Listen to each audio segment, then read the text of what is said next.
Hoy es 8 de septiembre. Pareciera un día más en este calendario que el COVID-19 quisiera eternizar.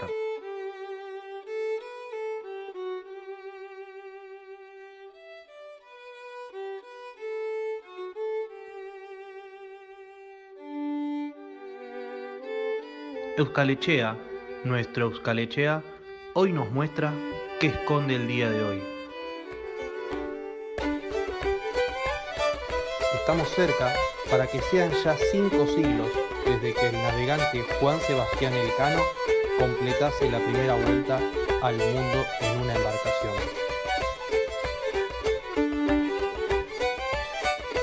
Desde hace 2 años, el 8 de septiembre es el día de la diáspora vasca.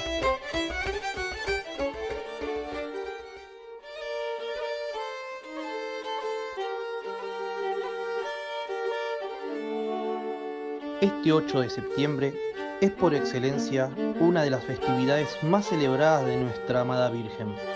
Son innumerables las ermitas vascas situadas en lugares donde el paisaje te quiere apoderar, las cuales tienen su día mayor hoy, 8 de septiembre.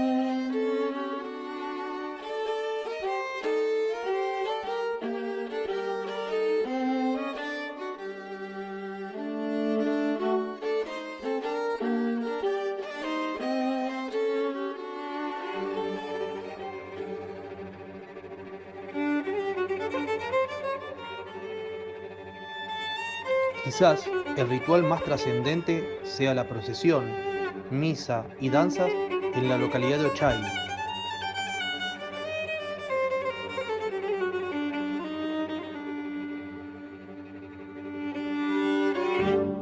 Para honrar a la Virgen de Muskilda.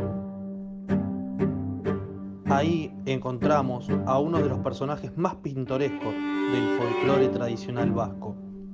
Hablamos del bobo, con su máscara bifronte y su danzar y jerarquía grupal. Es atrayente y enigmático por igual. Un 8 de septiembre, también hace 93 años, en Lapurdi se celebraba por primera vez una fiesta con el nombre de Fiesta Vasca, Euskal Haya, siguiendo el legado del pensador y difusor de la cultura vasca, Antoine Davadier.